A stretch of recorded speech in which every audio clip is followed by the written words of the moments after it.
Bom, agora eu quero mostrar um pouco sobre alguns conceitos da parte de testes, onde a gente utiliza alguns mocks para validar algumas informações que não conseguem ser parseadas de forma nativa pelo sistema. E aí, para isso, eu primeiro quero mostrar aqui o que eu deixei pronto. Eu trouxe aqui algumas informações numa coleção de ícones.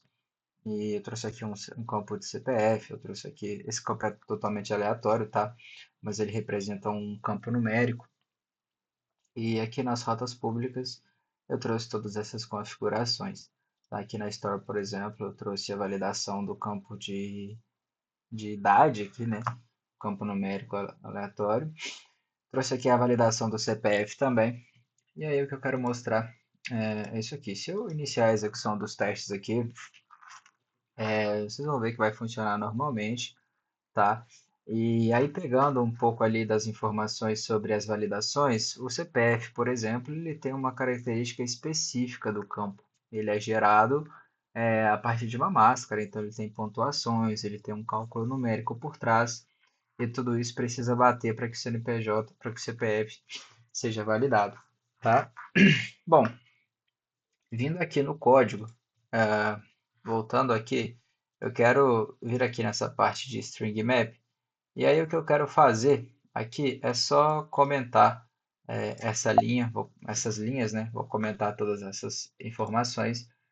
E aí eu vou de novo executar os testes para mostrar o tanto que aquela linha, que aquele trecho de código ele é importante e o que ele causa, né?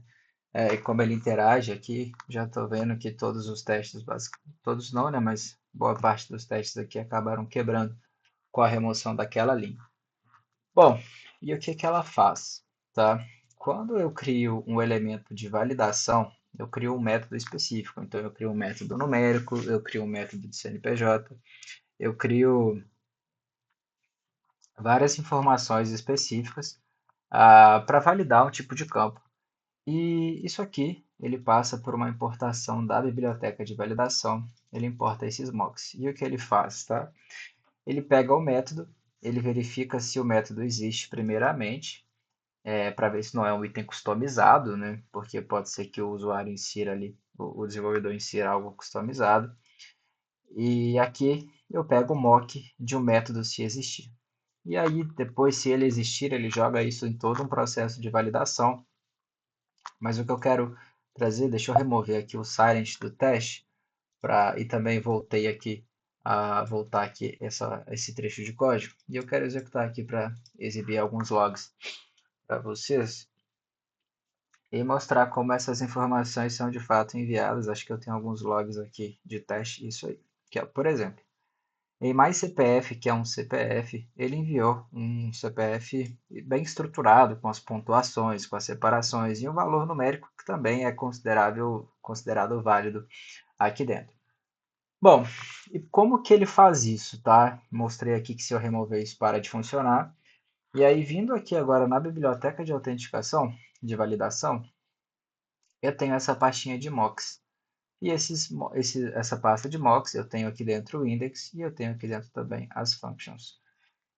Aqui, basicamente, é uma estrutura de função que constrói um dado que passa na validação. Basicamente é isso. Então, o teste, ele utiliza o faker, né, a biblioteca do faker, para gerar um dado. Só que o faker não tem tudo. E, eventualmente, ele vai te dar uma informação errada algumas vezes.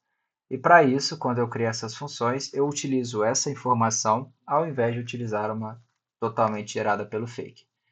Então, o que eu faço é criar aqui uma função, exportar ela no index, e aí lá esse trecho de código vai ler as opções aqui disponíveis nesse objeto que é retornado, tá certo?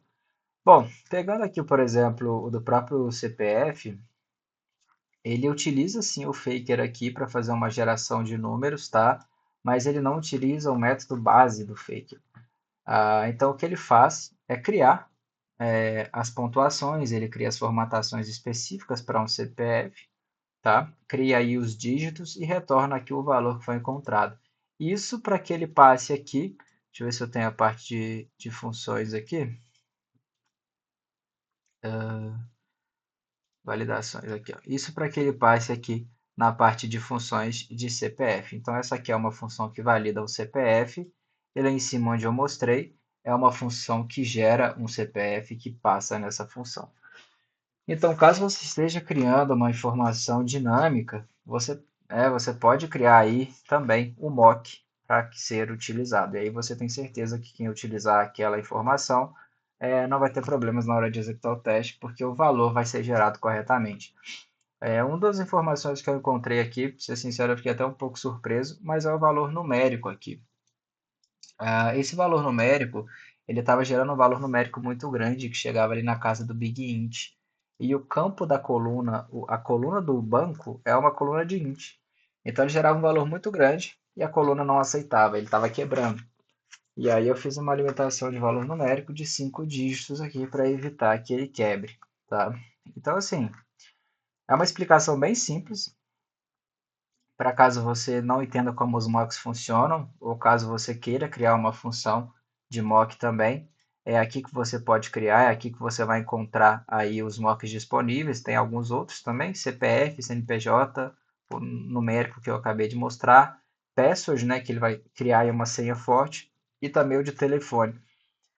Caso a gente tenha outro tipo de campo aí específico, a gente também pode adicionar aqui. Mas é isso que eu queria mostrar, tá? Essa estruturação de testes. Depois disso, ele vai chamar aqui no Mockery Mapper, e aí ele vai substituir o valor pelo valor padrão que ele geraria. Basicamente é isso, e daí para frente ele vai seguir aí com o padrão correto das informações que ele tem. Beleza? É isso, tá? Queria mostrar esse ponto. Acho que também ficou claro. Valeu!